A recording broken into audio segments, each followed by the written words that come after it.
अब बात करते हैं हमारे अपने अर्थ के बारे में। ये जो है सूर्य की परिक्रमा 365 दिन में पूरी कर लेती है और इसका एक उपग्रह है हमारा चांद। और पूरे सौरमंडल में ये इकलौता ग्रह है जिस पर जीवन संभव है। अब जो पृथ्वी है उस पर जीवन संभव क्यों है? क्योंकि यहाँ हमारे पास सांस लेने के लिए ऑक्सीजन है, पीने के लिए बहुत सारा पानी है। इसके बहुत सारे पानी मतलब इस ग्रह में बहुत अधिक पानी होने के कारण इसे ब्लू प्लेनेट भी कहते हैं, नीला ग्रह भी कहते हैं।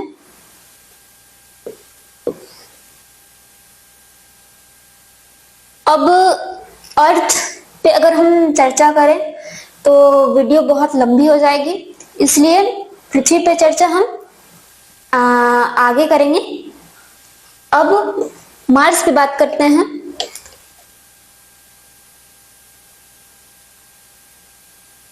तो मार्स का जो ग्रह है उसका रंग लाल है, इसलिए मार्स को हम रेड प्लेनेट भी कहते हैं।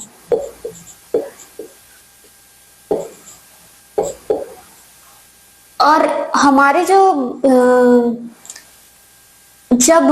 हमें पता है ना कि मार्स पे भी हम जीवन की तलाश कर रहे हैं कि मार्स पे भी जीवन हो सकता है, क्योंकि ये जो है उसी जोन में आता है जिस जोन में हमारी पृथ्वी आती है। उस जोन को कहते हैं गोल्डीलॉक जोन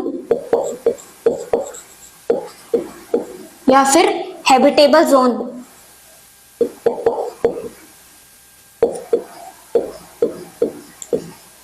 इस जोन में जो है टेम्परेचर जो है मॉडरेट रहता है, मतलब ना अधिक गर्म ना अधिक ठंडा। तो ये इसका नाम जो है एक स्टोरी पे पड़ा। अब वो स्टोरी सुनते हैं। एक घर था, इस घर पे 3 भालू रहते थे, मामी भालू, पापा भालू और बेबी भालू। एक दिन ये तीनों घूमने गए तो इनके घर में एक लड़की घूमते घूमते आई और इस लड़की का नाम था गोल्डीलॉक। ये इनके घर में आई तो इसे भूख लगी, तो टेबल पे 3 कटोरों में खाना रखा हुआ था। तो पहले कटोरे को टेस्ट करके देखती है, वो बहुत गर्म था। फिर दूसरे कटोरे में बहुत ठंडा था और तीसरे कटोरे का टेस्ट करती है, वो ना बहुत अधिक गर्म था ना बहुत अधिक ठंडा था। तो वो तीसरे कटोरे से खाना खाती है जो उसके लिए परफेक्ट था। फिर वो थक गई थी तो वहां पे 3 चेयर थे। पहला चेयर बहुत बड़ा और बहुत हार्ड था, तो वो दूसरे चेयर को चेक करती है, वो बहुत नर्म था और छोटा था। और जो तीसरा चेयर था वो उसके लिए बिल्कुल परफेक्ट था, तो वो तीसरे चेयर पे बैठती है। और फिर उसने खाना खा लिया, वो बैठकर आराम कर ली, तो उसे नींद आने लगी। तो वहां 3 बेड थे।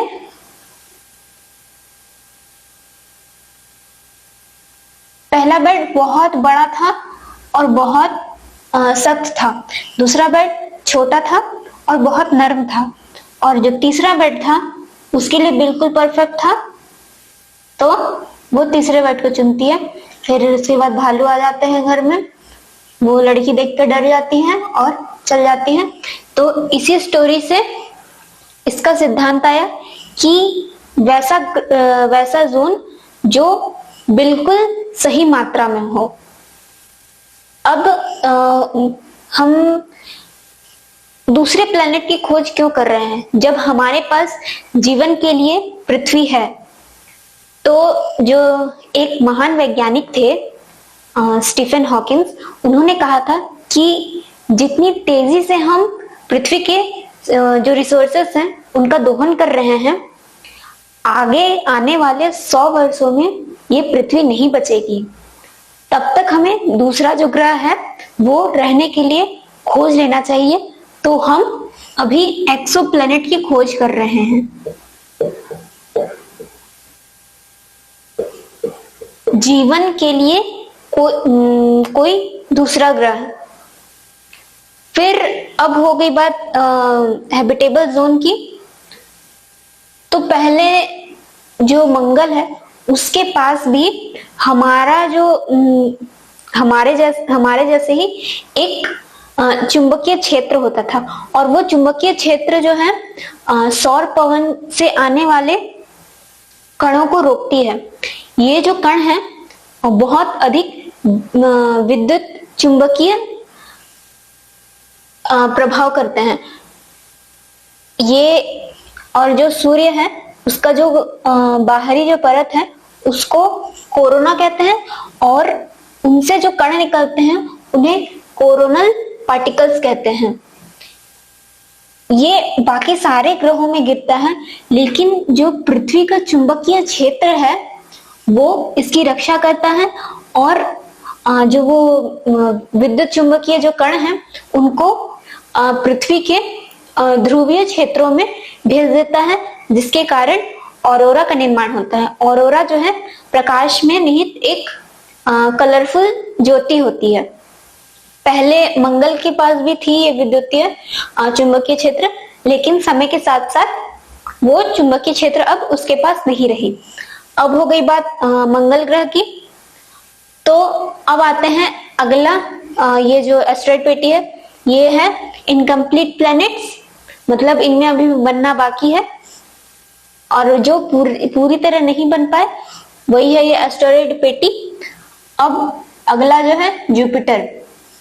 ये जो है सौरमंडल का सबसे बड़ा ग्रह है, और ये मुख्यतः हाइड्रोजन, हीलियम और अमोनिया का बना हुआ होता है।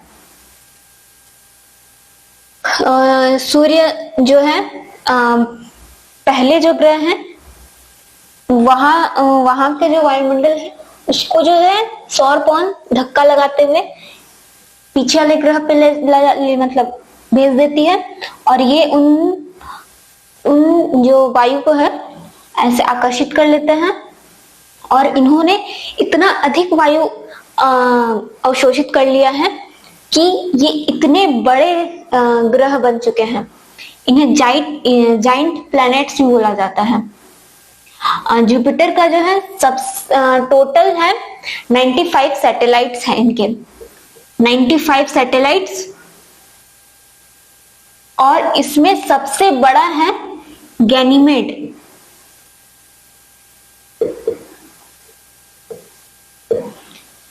और ये वायु से बना हुआ है, इसलिए यहाँ तूफान, चक्रवात ये आते रहते हैं। फिर अगला ग्रह है शनि ग्रह यानी कि सैटर्न।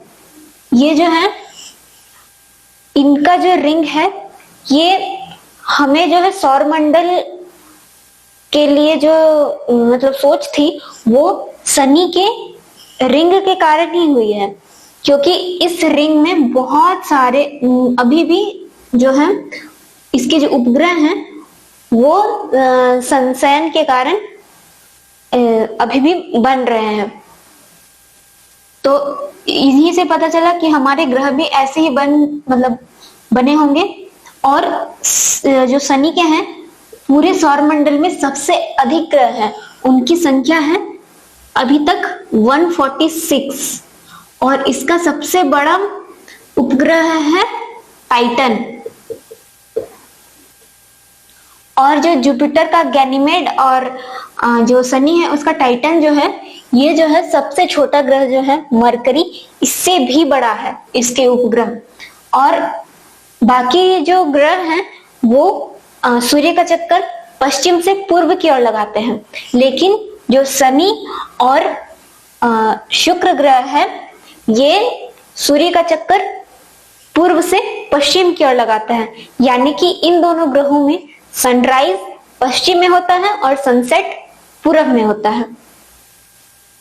और शनि के मतलब शनि के रिंग के बारे में हमने जो वैज्ञानिक है उन्होंने पता लगाने के लिए एक यंत्र भेजा था शनि ग्रह में, तो उन्हें पता चला कि इस ग्रह में सल्फर की वर्षा होती है। अब बात हो गई शनि की। अब अरुण और नेपच्यून यानी यूरेनस और नेपच्यून, ये जो है बर्फीले होते हैं क्योंकि सूर्य से बहुत दूर है। और इसके बाद का ग्रह जो है छोटे छोटे कण आते हैं, ये भी एस्टेरॉइड की पट्टी के बेल्ट जैसी ही इनकम्प्लीट ग्रह हैं। पहले जो है 9 ग्रह हुआ करते थे। वो आखिरी ग्रह था प्लूटो, जिसे अभी ग्रह की उपाधि से निकाल दिया गया है। ये जो है 206 में हुआ था। अगस्त 206 में IAU इंटरनेशनल एस्ट्रोनॉमिकल यूनियन ने 2006 में चेक गणराज्य में एक मीटिंग में ग्रहों की एक नई परिभाषा दी है। अब उस परिभाषा को जानेंगे। वैज्ञानिकों ने कहा कि ग्रहों की परिभाषा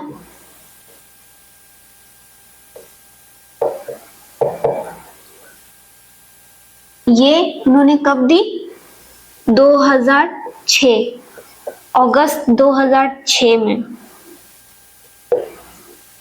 इन्होंने कहा, पहला बिंदु कहा कि ग्रह जो है किसी तारे का की परिक्रमा करती मतलब करनी चाहिए, तारे की परिक्रमा।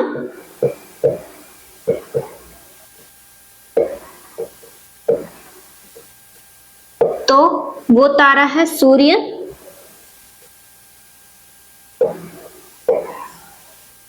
फिर दूसरा बिंदु कहा, इसका फिक्स्ड मास होना चाहिए।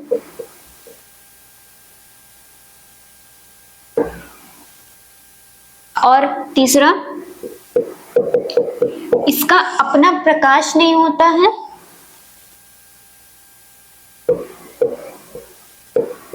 अपना प्रकाश नहीं होना चाहिए। चौथा बिंदु, ग्रह जो है इनमें पर्याप्त गुरुत्व होना चाहिए। इनमें अपना एक ग्रेविटेशनल फोर्स होना चाहिए। फिर पांचवा बिंदु, इनका एक फिक्स्ड शेप होना चाहिए। मतलब जो ग्रह है वो ऐसे चार ट्रायंगल, स्क्वायर इस शेप के नहीं होने चाहिए। जो ग्रह हैं वो गोल होने चाहिए या फिर लगभग गोल होना चाहिए। और जो ग्रह है वो एक फिक्स्ड ऑर्बिट में घूमना चाहिए। फिक्स्ड ऑर्बिट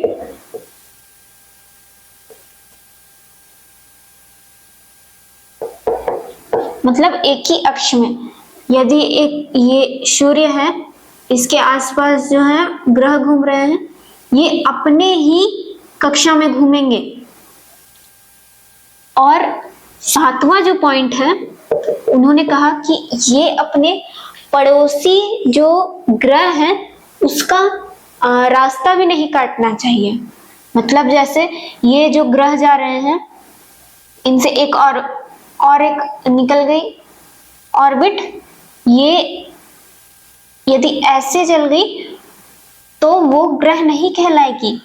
तो यही प्रॉब्लम हो गई थी प्लूटो के साथ। प्लूटो जो है नेपच्यून के रास्ते में आती है। मतलब ये जो है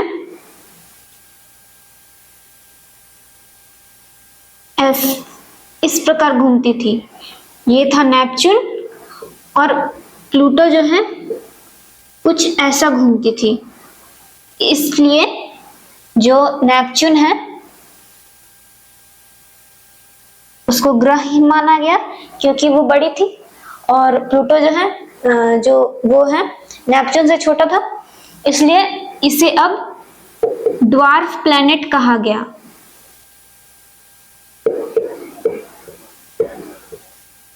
बौना ग्रह।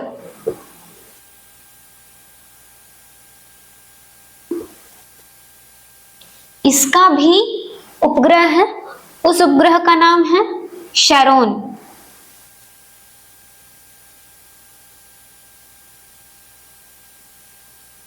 फिर इसके आगे एक और पेटी आती है, उसे कहते हैं काइपर बेल्ट। अब जो प्लूटो है वो अब काइपर बेल्ट का पार्ट है।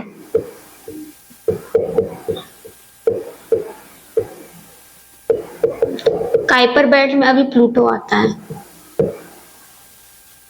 फिर अब हम एक और चीज जानेंगे कि जो एस्टेरॉइड की पट्टी जो आती है उससे अंदर के जो प्लैनेट्स हैं वो जो है सॉलिड है, और एस्टेरॉइड पेटी के जो बाद वाले प्लैनेट है वो गैसियस है। तो इसका कारण क्या हो सकता है? तो इसका कारण है सूर्य जो है भारी चीजों को अपनी ओर जल्दी खींचती है, तो सामने के ग्रह जो है वो ठोस हो गए, और बाद वाले जो ग्रह थे वो गैसियस हो गए, क्योंकि जो सॉलिड वाले जो ग्रह थे उससे जो गैस निकलती है वो गैसीय जो सौर पवन है उससे मतलब वो जो है उन गैसों को बहा कर ले जाती है पीछे वाले ग्रह में, और वो जो ग्रह है वो उन गैसों को अवशोषित कर लेती है, और उन्होंने इतना अवशोषित कर लिया कि ये जाइंट प्लैनेट्स कहलाने लगे। तो उन जो इनर प्लैनेट्स हैं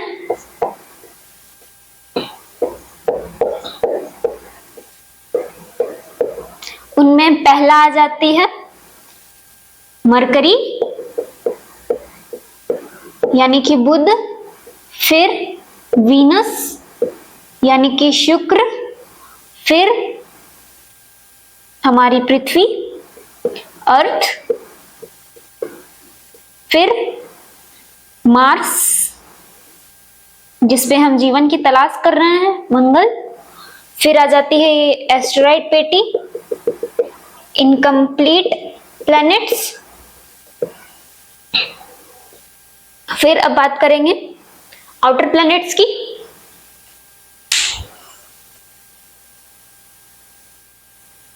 अब जानेंगे सौरमंडल के सबसे आखिरी छोर पर, उसे कहते हैं ऊट बादल या फिर ऊट क्लाउड। इसे ऊट नाम के साइंटिस्ट ने दिया था, इसकी परिकल्पना की थी, इसलिए इसका नाम ऊट बादल पड़ गया। इन्होंने बताया था कि जो सूर्य है उसकी भी तो गुरुत्व क्षमता कुछ सीमा तक होगी, तो उस सीमा के जो खगोलीय पिंड हैं वो भी सूर्य का चक्कर लगाते होंगे।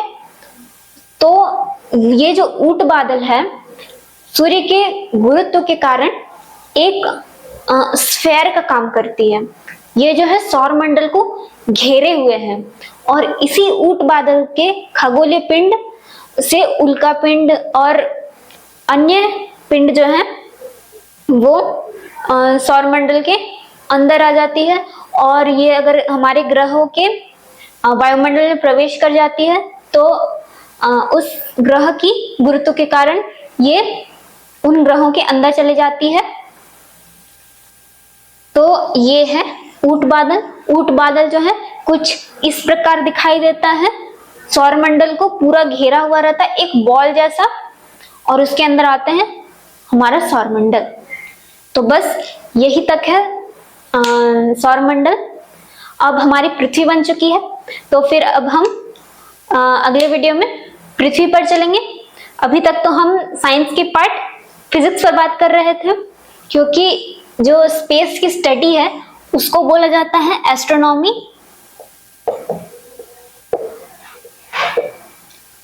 इंग्लिश में एस्ट्रोनॉमी बोलते हैं और रसिया में कॉस्मोलॉजी।